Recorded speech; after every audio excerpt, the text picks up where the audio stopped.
Good morning, Mom. Good morning, classmates. And this is Ria Kilab. And my report was all about the cognitive development of primary schoolers. What is cognitive development of primary schoolers? So, cognitive development means how children think, explore, and figure things out. It is the development of knowledge, skills, problem solving, and disposition which helps children to think about and understand the world around them. Brain development is part of cognitive development. So, what is cognitive development in child development? Cognitive development means that growth of a child's ability to think and reason, and this growth happens differently from ages to 6 to 2 years old and from ages 12 to 18 years old. And children also ages which is 6 to 12 years old develop the ability to think in concrete ways, and these are called concrete operation. So how Piaget developed the theory? So Piaget was born in Switzerland and was a precocious student, publishing his first scientific paper when he was 11 years old. Up until this point in history, children were largely treated simply as a smaller version of adults. Piaget was one of the first to identify that the way that children think is different from the way adults think. Instead, he proposed intelligence is something that grows and develops through a series of stages. Older children do not just think more quickly than younger children. He suggested instead there are both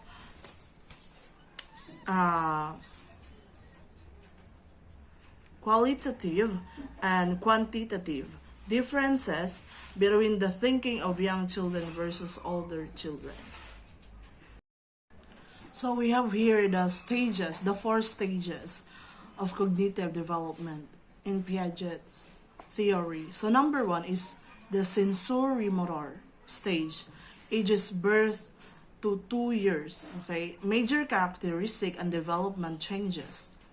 So the infant knows the world through their movement and sensation, and children learn about the world through basic action such as sucking, grasping, looking, and listening. Infants learn that things continue to exist even though they cannot be seen, and they are separate beings from the people and the object around them, and they realize that their action can use things to happen in the world around them. And also, so during this earliest stage of cognitive development, infants and toddlers acquire knowledge through sensory experiences and manipulating objects. A child's entire experience at the earliest period of this stage occurs through basic reflexes, senses, and motor responses. So we have here the second stages of cognitive development. And the second one is the pre-operational stage. And this is between ages 2 to 7 years old. And we have here the major characteristic and developmental changes. So children begin to think symbolically and learn to use words and pictures to represent objects. And also children at this stage tend to be egocentric and struggle to see things from the perspective of others. And while they are getting better with language and thinking, they still tend to think about things in very concrete terms. So at this stage, kids learn through pretend play but still struggle with logic and taking the point of view of other people. And they also often struggle with understanding the idea of constancy. So we have here this example. So a researcher might take a lump of clay, divide it into 2 equal pieces, and then give a child the choice between 2 pieces of clay to play with.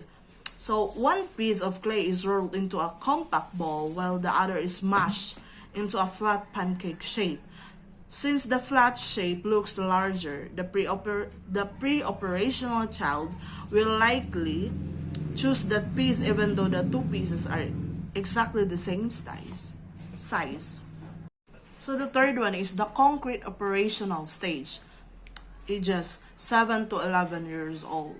And we have here the major characteristic and developmental changes.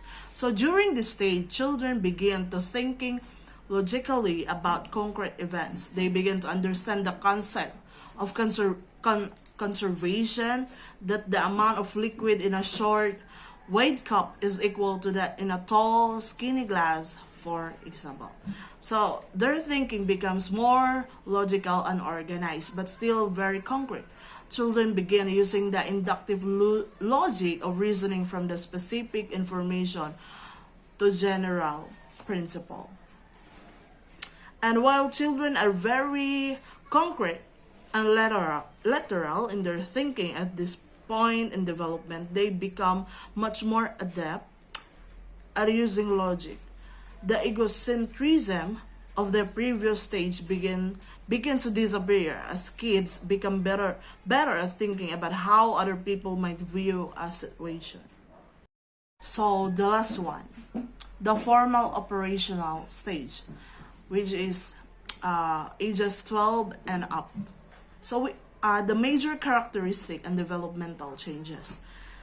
So at this stage, the adolescent or young adult begins to think abstractly and reason about hypothetical problems, and abstract truths emerge, and teens begin to think more about moral, philosophical, ethical, social, and political issues that require theoretical and abstract reasoning, and begin to use deductive logic or reasoning from a general principle to specific information. So the final stage of Piaget's theory involves an increase in logic, the ability to use the deductive reasoning, and an understanding of abstract ideas.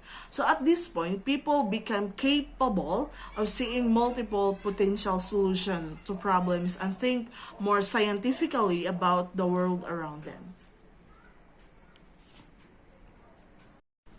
So I have here the important concept. So to better understand some of the things that happen during cognitive development, it is important first to examine a few of the important ideas and concepts introduced by Piaget. So the following are some of the factors that influence how children learn and grow. Number one is schemas. A schema describes both the mental and physical action involved in understanding and knowing. Schemas are categories of knowledge that help us to interpret and understand the world. So in Piaget's view, a schema includes both a category of knowledge and the process of obtaining that knowledge. As experiences happen, this new information is used to modify, add to, or change previously existing schemas. So we have here the example of a schema. So a child may have a schema about a type of animal, such as a dog. If the child's sole experience has been with small dogs, a child might believe that all dogs are small, furry, and have 4 legs. Suppose then that the child encounters an enormous dog, and the child will take in this new information, modifying the previously existing schema to include this new observation. And the second one is accommodation. Another part of adaptation involves changing. So the second one is assimilation.